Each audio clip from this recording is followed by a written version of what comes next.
Hey, this is Bobby Ann, director, and I'm shouting out All Hip Hop. What's going on, world? It's your man Chuck Creekmur, aka Jigsaw, and I'm here with a good friend of mine, Bobby Yan, director, creative producer, also a hip hop head, and an Aquarius. Yes. My man. What's up? How you What's up, doing? Chuck?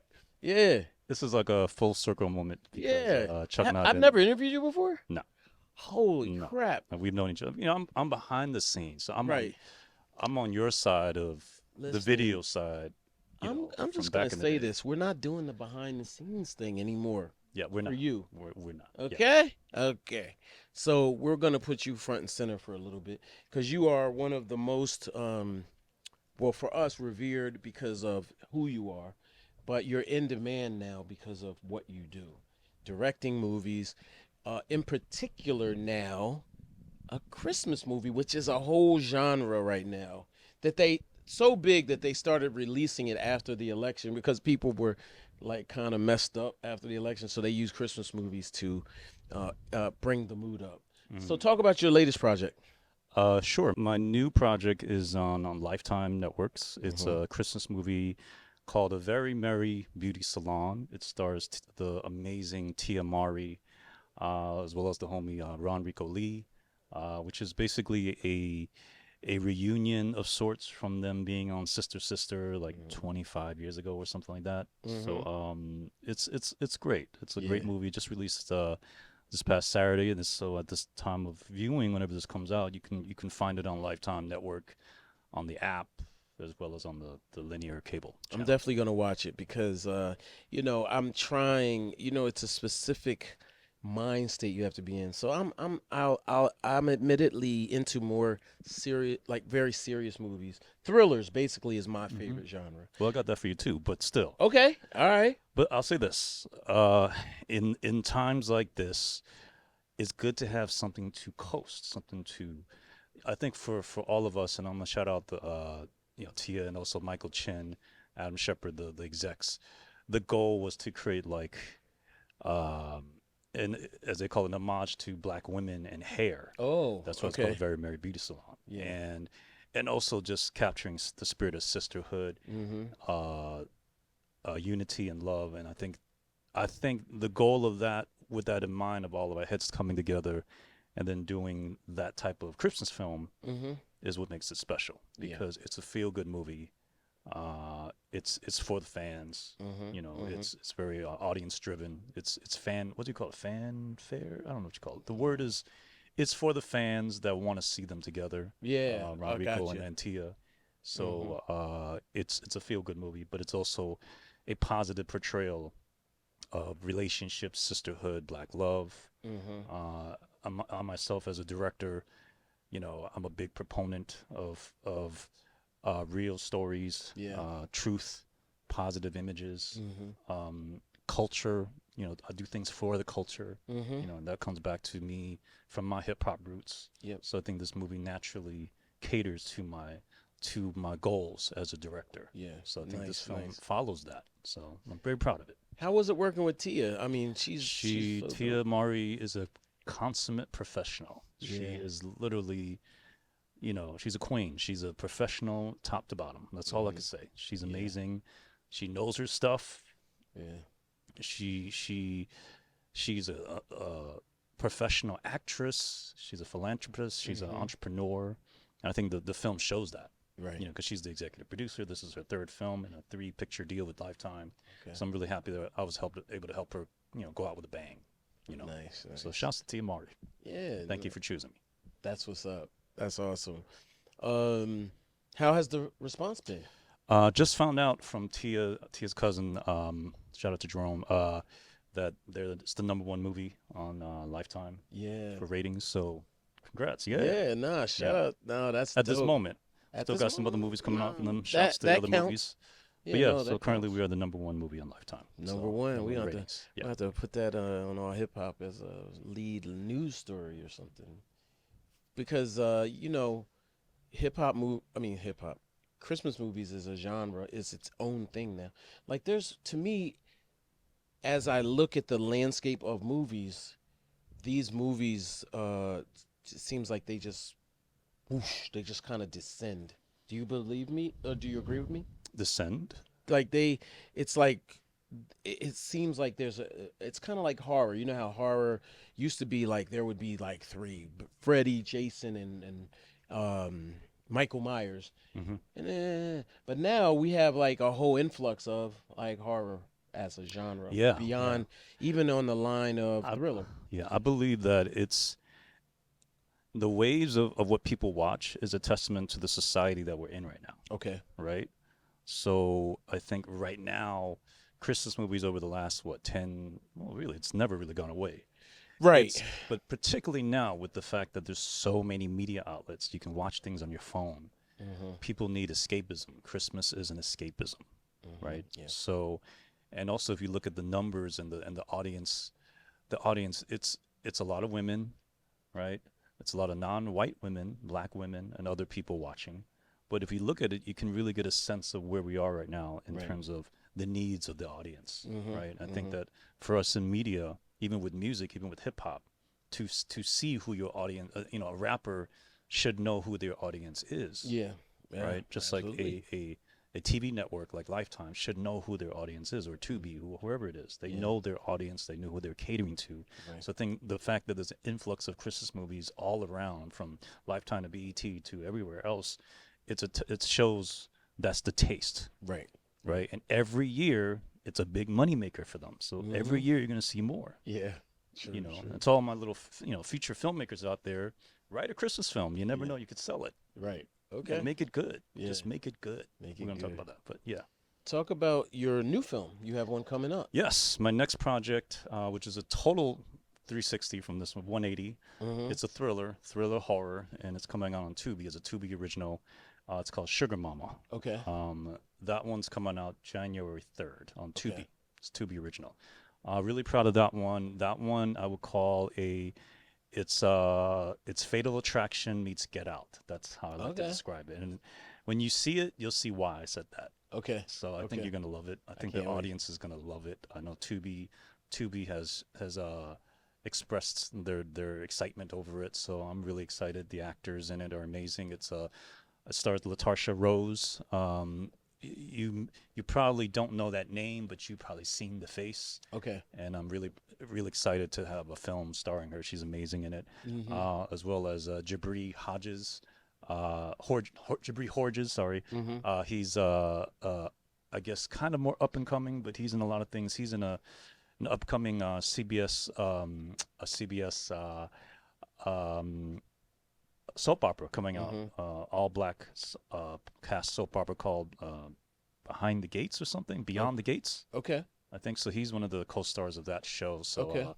really excited for him, and Jabri, he did a great job as one of the leads of this film. So excited for everybody to see it. Nice. What's your approach to directing, and dealing with these talented individuals? So, I direct from spirit. I think that's the best way to describe it. I Okay. mean, I've been doing this for a really long time. I started, in the music industry with music videos many Mhm. years ago. That's when we first met. So I Yeah. directed over 100 music videos, and I think from that, directing's like music to me. There's a Okay. there's a there's a story, there's a visual, there's an audio. Directing is taking all of that and telling a story in a certain way. But for me, it's for me to figure out what's the tone of the script that I'm working with. Every Mhm. movie is different, which is why I can flip from a Christmas movie all the way to a thriller, Yeah. right? Because anything I do, I embody the story. It's about story first. Yeah. And then secondly, just as important, it's about the tone. What is the tone that I need to capture? Yeah.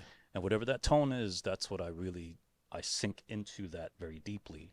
As a Mhm. director, I put my whole spirit into it. So I say I direct from spirit because Yeah. it comes from here, Right. right? Right. It guides me to set up the shots, how I set up the lighting, the art direction, Mhm. how I work with the actors to figure out their backstory, Mhm. to figure out, is there something beyond what's on this page that we should know about the characters? What Mhm. is it?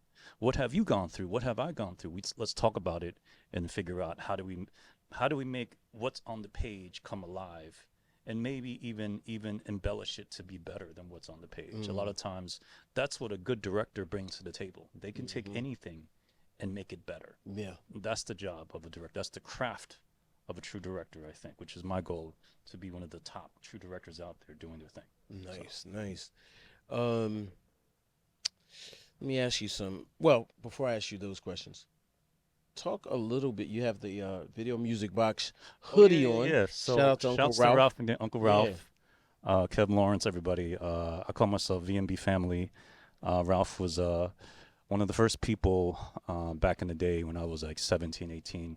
I was interning. I was interning and PAing, and I used to intern for Ralph from back in the day. I think I was like maybe 17, 18 years old. Yeah. So intern, I lived in New Orleans. I went to school in New Orleans at Tulane, shouts to Tulane University. Oh, you're a native New Yorker. You should know. Native New Yorker. Got my start in New Orleans, of all places. Yeah. So a lot of people used to think I'm from New Orleans, but I'm Right. from here. But New Orleans is a second home. Tulane University was amazing, and it's ultimately the community of New Orleans is what really made me fall in love with the school, but also learning to love the city and the spirit of the people. Long story short, Ralph was one of the first people to embrace me when I graduated. And I remember when I was about to graduate, he basically said, "Yo, come sit down, meet with me. Let's talk." Yeah. So when I graduated, I sat down with him. And then he was the first person to pull me in. He said, "I have a production company called Uncle Ralph Productions.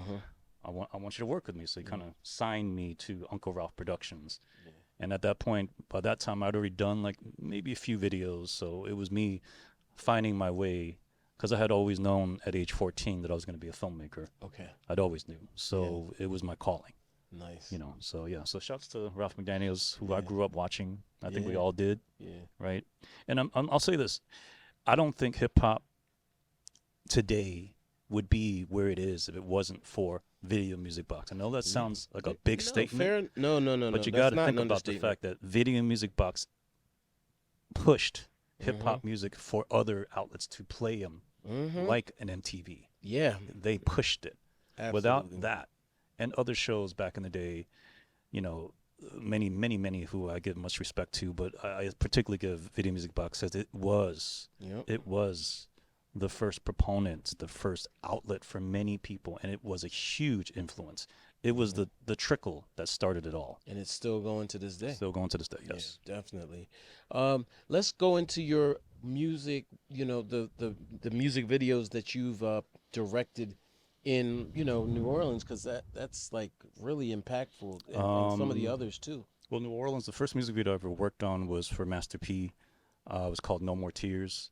Worked out with another director named Quinny Armstrong, who shouts to him wherever he's at. But yeah, that was the first music video I ever worked on one-on-one, and it was with Master P, which is the beauty of the fact was I was living in New Orleans, and to support the local artists back in the day. We talked about Juvenile and Cash Money, and all these other people. To see them from the beginnings, or Mystical, to see them in the beginnings. Like I was telling people a lot this story.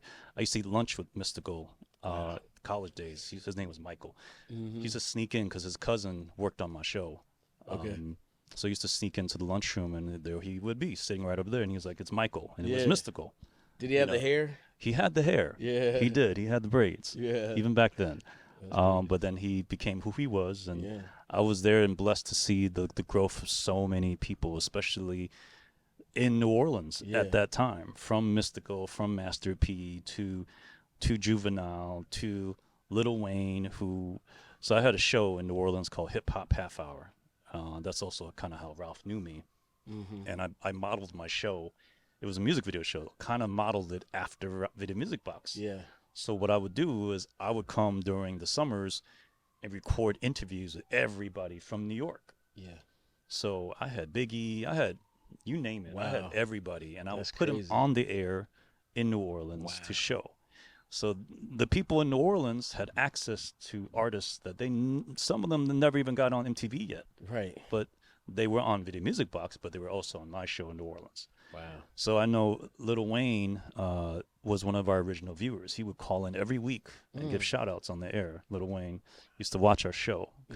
So I like to say that we helped educate him on hip hop. and it helped that I'm from Hollis, Queens, New York, and I love hip hop, and I'm putting it on in New Orleans for the local kids to watch. So we were part of pushing culture into the city of New Orleans at an early age, without even realizing what we were doing. But that's what we were doing. So. That's amazing. Wow, you just said so much. I don't think I've ever said this publicly to anybody. Really? Not publicly on film. Yeah, so. no, that's an amazing testimony. Wow. Did you ever work with Lil Wayne? No, I never got to work with Cash Money. No, yeah. they got really big. Yeah, they got fast. really big. I wish I did. After P, it was kind of like they were. Everybody blew up so fast. Yeah. Even Jay-Z. I knew Jay back in the day. We did a concert. You're talking about Jay. We brought down. Well, me and Janine McLean. Shouts to her. She's a big manager now. We brought down Biggie. Concerts. I helped promote it locally. Okay. We brought down Biggie and Junior Mafia, and Jay was the opener. And so I knew all of them back in the day. It was interesting. I think I was like 21, 22 years old on this, but it was interesting to see people blow up so fast right in front of you, just right in front of you. The split second, people just went from nobody knew who you were to kaboom. Yeah, because people were booing Jay on the stage. Wow. Yeah. Shouts to Jay, but they didn't know who he was. Right. It was nothing. He was good. But how was he rapping then? Was he rapping fast or was he rapping? This was the beginning of, I think, Dead Presidents just came out. Okay. The single, and right after that, it was a song he had with Foxy. Yep. Ain't No. It was right before that. Right. It's like right at the beginning stages of that. Yeah. So nobody knew who he was. I remember. Look, Jay-Z came to Delaware and performed at my college. And after the show was on the corner, just standing there. Nobody knew who. Really, I mean, we knew who Jay-Z was, but they didn't know. They didn't understand the gravity of the moment. You don't know who people are. Yeah. You don't know. And shouts to him. I think he was one of the nicest people I had ever met. Right. Even to that day, he was a really nice guy. Yeah. I would see him years later, and he's just a nice guy. Yeah. I mean, now he's here. Yeah. But deep inside, I believe he's a truly nice person. So that's just me. So fair enough.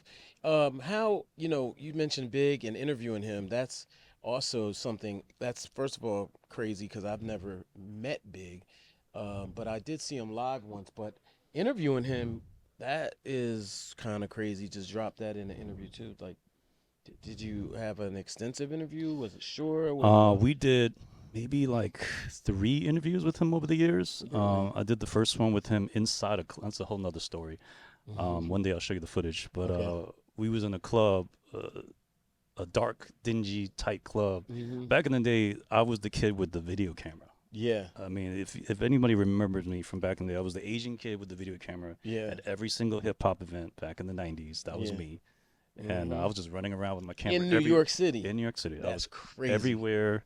It was me. I did it for so many years, and I couldn't do it anymore after a while. But still, that's how I got started. Yeah. And I was eager. I was excited. I was that kid with the camera, and I was documenting all the artists that I can come up with at that time. I got everybody.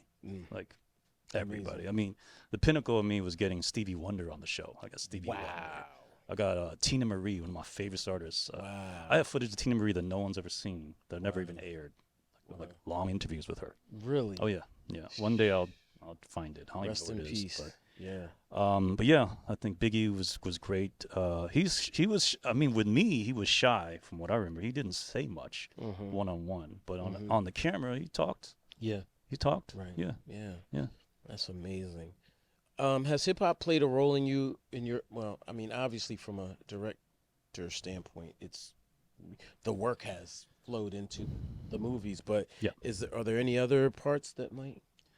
I mean, I don't think I could be where I'm at right now if it wasn't for hip hop. I think the fact that age 12, my mom, I grew up in Washington Heights, which already at that time, it was influenced because of the Bronx. We're so close to the Bronx, right? But then age 12, we moved to Hollis, Queens. So who else was in Hollis, Queens? It was Run DMC. So, I mean, I've been surrounded by it my whole life, right? So you can't deny it's a part of my DNA. It's everything I've done. And like Run DMC, and shouts to Run and DMC and all them. They're like my idols, right? Yeah. And then like years later, like 2 years ago, I do a movie for BET called Deadly Entanglement starring Vanessa Simmons, the daughter And I told her, I said, your dad's my idol. Yeah. I said, this is really a full circle moment. Mm-hmm. I'm working with the daughter of my idol. Yeah. It's Yeah. quite amazing. But By the yes. way, I had the pleasure of um, meeting. I've met Run, but meeting him, Hmm. meaning it was a different experience, and then also interviewing him, and that was like, yo, I can't believe this. Like my dad took me to see them Hmm. at one point, and when they came to Delaware, and then I went. I have two signed T-shirts from Run DMC and Jam Master Jay and Runny Ray. By the way, it's an Well, heirloom for me. yeah. Yeah. So Yeah. anyway, sorry, but yeah, no. Run DMC are the kings, and Jam Master Jay are the kings. Yeah. Shouts to Jam Master Jay. Yeah, Great for guy. sure. Sorry. Yeah. It's a slight detour there. It's okay. But yeah, no, yeah, that's an amazing 360 moment. I'm sure. Yeah. For sure, Was. for sure. Yeah. When you're doing your thing, what do you think about as it's like the business and the what do you think on those levels, like the overall business? Like we're in a weird, interesting. I try not to put too much on where we are. I use the word interesting a lot because I don't want to seed the question with anything negative or positive. But there's a lot of streaming going on. There's a lot of platforms now, a lot of outlets. It almost seems like it's an insatiable beast. But then there's like business too. Does that make sense what I'm Hmm. saying? Hmm. There's a lot going on. Yeah. I think for me, there's two sides. There's the artist, and then there's the career business side. I think everybody. I'm learning to embrace my business side a little bit more because I've always been such a creative person, always thinking just the creative. But when Mm-hmm. you're doing that, you avoid thinking about what are the paths I got to take to embrace the bigger business side because it works Mm-hmm. hand in hand, Yeah. right? Because the bigger your business, the more you can create your art. Yep. So you can't live without the other.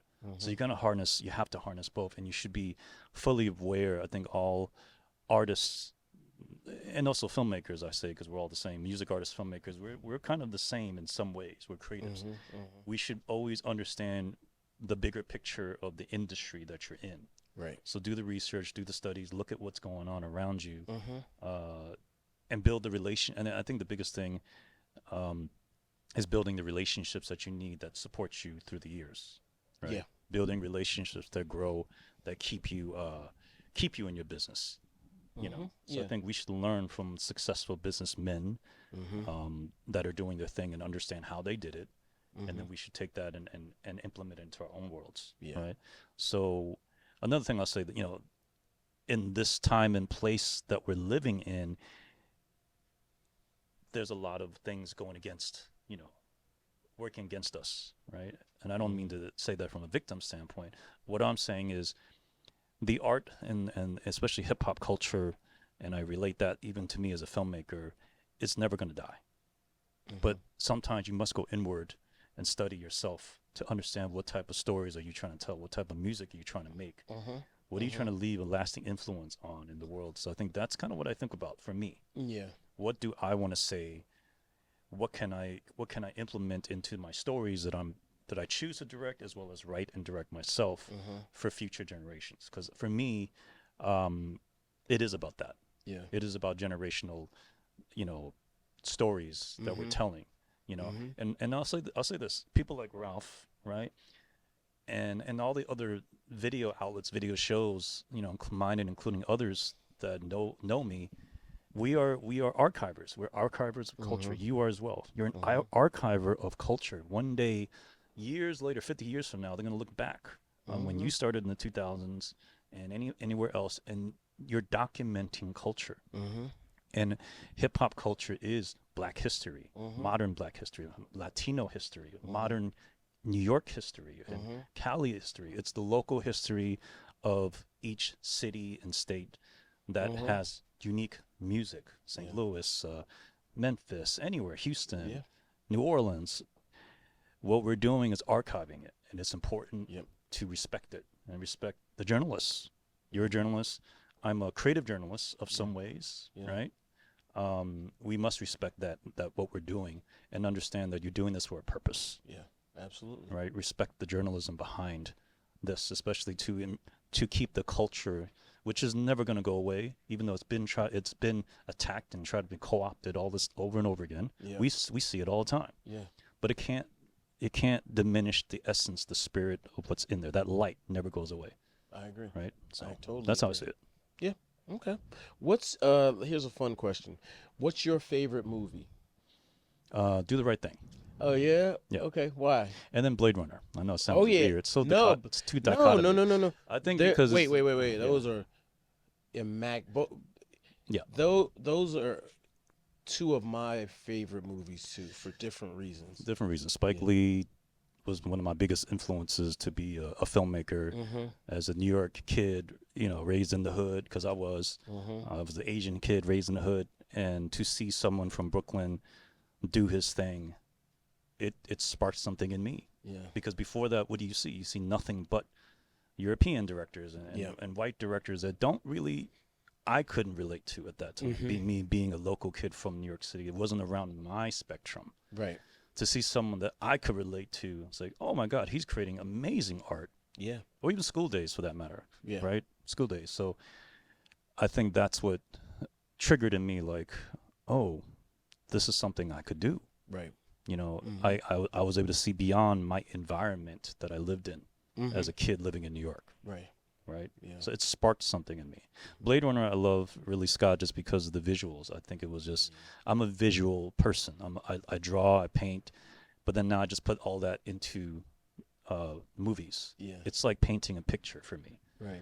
Right. Yeah. So when I saw Blade Runner and its vision in 1978, I think, of the future that looks like Times Square now, it was amazing to me. It just was like, it blew my mind. Even Star Wars, same thing. But Star Wars didn't affect me as much as Blade Runner, ironically, visually. There was something about it that I was just like, wow, this is just like futurism. What do you think of the sequel of Blade Runner? It's okay. Yeah. Not truly in love with it, but it's okay. I mean, I just didn't like the story. There was visually it's great. There was something about the story and how they handled Harrison Ford that bothered me. Okay. They made him look too weak. That's just my personal opinion. He's the hero. Yeah. Visually, it's great. Yeah. Man. Who's your favorite actor that let's just say that you haven't worked with? I don't. That's hard. There's too many. Yeah, There's too many. I mean, I think the first thing that pops in my head is Denzel, but I think that's just so obvious. Right. That's the obvious thing people are gonna say. Denzel, Angela Bassett. Yeah. That's like the obvious thing you want to throw in there. Yeah. But I don't know. There's so many actors. What's your favorite comedy? Do you have a favorite comedy? Ooh. I have so many comedies I like. Damn. I like Something About Mary. I'll throw that out. That's great. Yeah.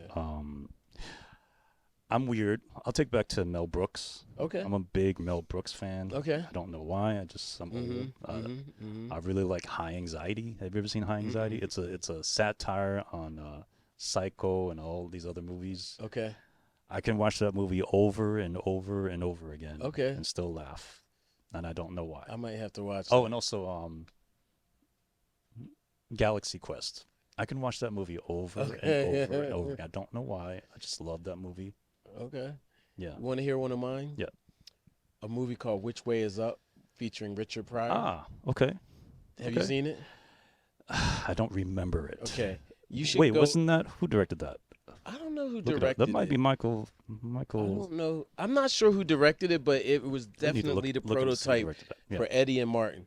So Richard Pryor is playing about at least three different roles, at least maybe a possible four. Okay. It is so funny. It is so funny. It's like I can literally watch it. Okay, now I'm gonna have to watch it Over and over. Anyway, it's probably not, but it might be Michael Schultz. So Okay. Michael Schultz is a director that's my mentor. That I truly love with him as a friend, as a mentor.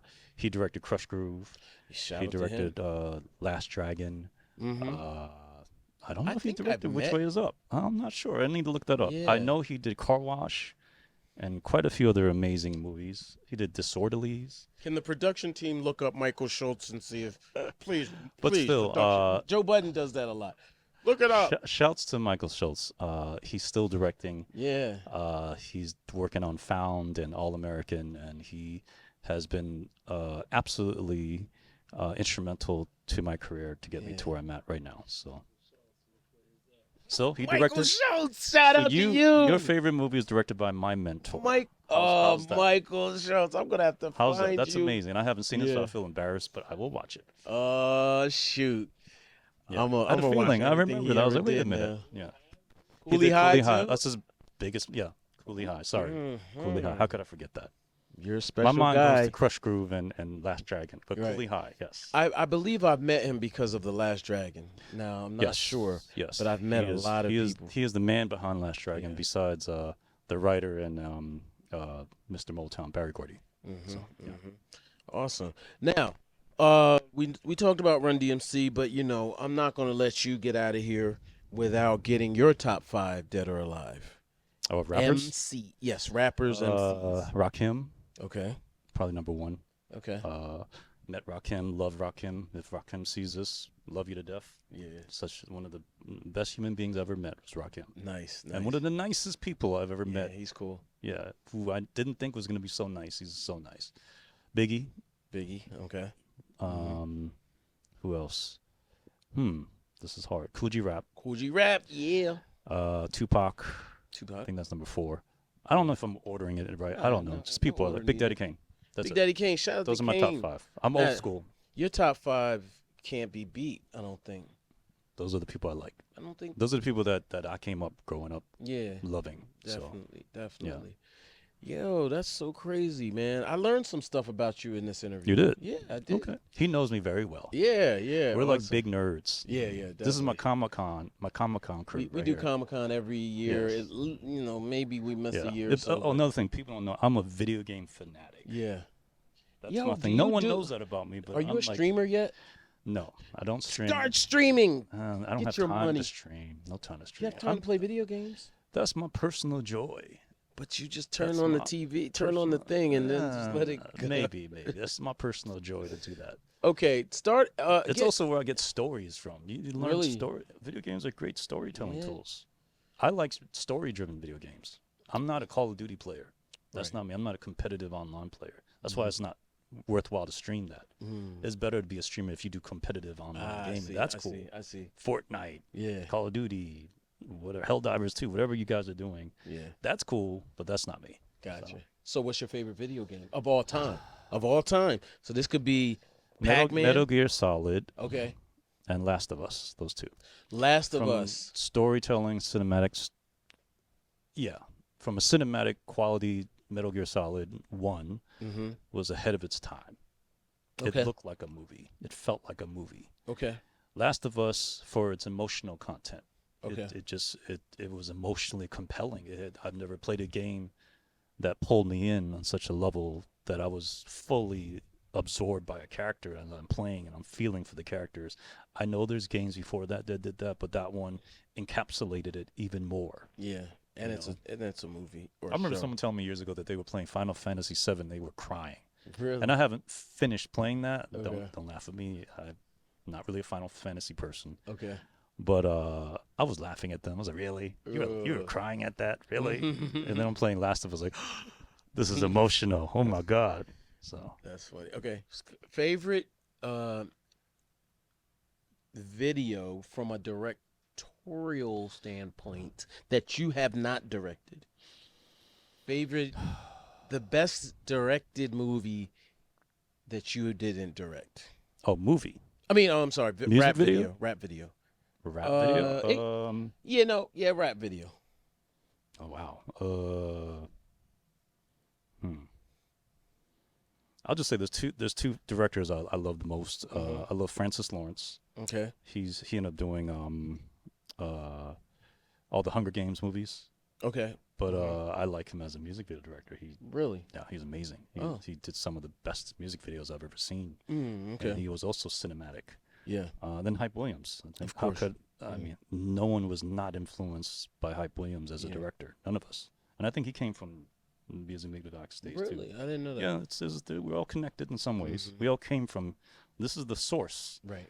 Ralph and VidKid. Yeah. He created a lot of this stuff. Even the music videos came out of here first. Okay. But yeah, I mean, I can't think of the videos right now, but I know those two directors are two top in my head that influenced me completely. Okay. You know. So let me ask you this: my personal favorite, or I should say, and this is just like off the top, is exhibits. What you see is what you get. That was dope. That I need to video, look that up. I haven't seen it in so long. it's That was still dope. amazing to this very day. Mm. Do you happen to know who directed that? I forgot. Who I directed can't it. remember. Yeah, I I forgot. really.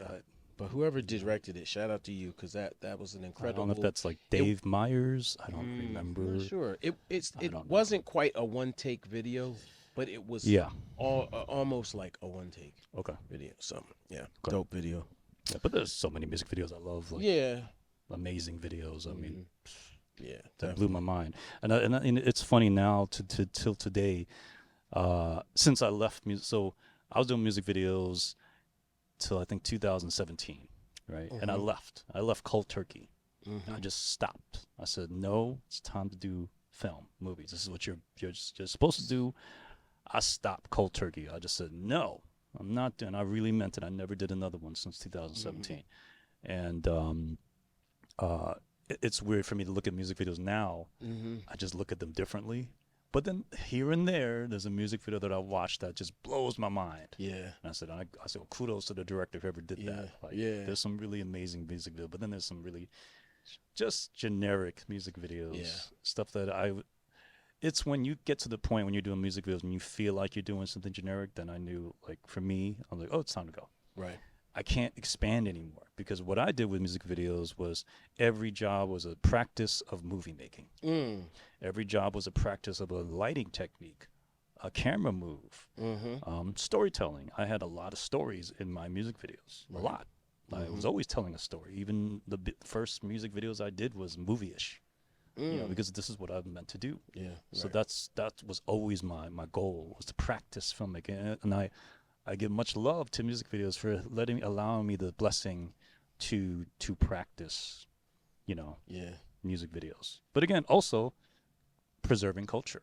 Yeah. Each music video we did, or people do now, is a remembrance. It's a cultural sampling of times, streetwear, fashion, lingo, politics.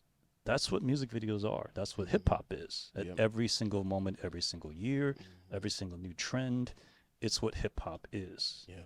And that's what music videos do. And I say, let's remember the importance of music. Let's look at it from a historical standpoint, right? It's so much I don't think a lot of documentation. people look at it like that. I look at music videos like that all the time. All the time. Yeah. It's what it is now. Yeah, definitely. Man, that's a great take. I interviewed MC Light, and we talked about that, because obviously she has a long history. And I was like, where were you here? Where, this stage, Roughneck stage, you know what I mean? Yeah. And she would really, like, recap. Yeah. Shouts to Big Said. Big Said. Big Said. Get out of here. In the Paper Thin video. Right, I remember him. That's his claim to fame, Big Said. He wanted to do a 30th anniversary of the video. I was like, Said, you just want to celebrate you. But anyway, that's a whole nother story. Well, anywho, wrapping up. You've got a lot more to do. Yes. What is your vision for the future? My vision is to continue to tell stories that are based on truth and culture. It's everything I do is for the culture. Everything I do entertains, but also has a deeper meaning behind it. And no matter what genre I do, I see myself directing not just Star Wars, Marvel type of movies, but creating my own franchises, my own genres. I love sci-fi, fantasy, adventure, even horror. Telling stories that are cultural, that bring light to people that are not seen is really, really important. Not just in front of the camera, but also who you hire behind the camera. I'll just say one thing about diversity, which really bugs me, but I will say it. Diversity is not about hiring someone just because they are black, white, women, Asian, Latino, LGBT, trans. It's about giving everybody a chance to get hired that's not a white male. That is what diversity is, because that is the de facto reason why the need for diversity exists, is Right. because the white male is always the de facto choice. Right. So get that through your head. Mm-hmm. If that didn't exist, we won't need diversity. So for me, diversity is about hiring the right person Yeah. and giving everybody an equal chance. That's what diversity is. It's not about forcing anything on anybody, Yeah. right? Uh-huh. And I can't help if a black actor or Latino or Asian or LGBT, whoever, or woman is better than somebody else here. We're going to choose the right person. That's what I'm going to do. Yeah. That's what diversity is. It's leveling the playing field. Yeah. It's not about being unfair. Right. It's just the unfairness stems from that. Yes. So all these people talking about diversity, shut up. Yeah. Shut the hell up. Yeah. It's not about that. Definitely. It is about giving everyone a fair shot. Yeah. I will hire and choose the right person for the right role, regardless of their race and gender. As long as it fits the character, it fits it, and hire the right crew member. Whoever is the most qualified is who I'm going to hire. Yeah. I'm not going to hire someone just because they're one thing or another. Let's get that straight. Yeah. And that's what I think people are confusing with the need for diversity programs, and it's there for a reason. Yeah. If you want to get rid of it, then let's get rid of the source of the problem. The source of the problem is the racism, the misogyny, this whatever, the homophobia, whatever you want to call it. That's the problem. It's not the diversity program. They wouldn't exist without this. So let's get rid of this, and then we could talk about, do we need this? Because right now we do need this. Amen. You preaching today, Bobby. You preaching. I've been like this since I was like 18 years old, 17. Yeah. This is what I always thought. It's never changed. It's just people are getting confused. I think people need to really get it clear in their head what the problem is, because the problem has not gone away since I was 18, 17 years old. It's always been there. It's just more upfront now because we could see it because we all have phones to capture it. Yeah, absolutely.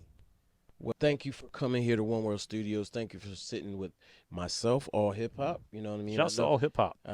Yeah, thanks. I take for You granted that you we're and Greg. friends. Yes. Yeah, you're a great person, great director. Thank you. And we're gonna do some things. And we're going to create great stories together. That part. Yes. Yeah.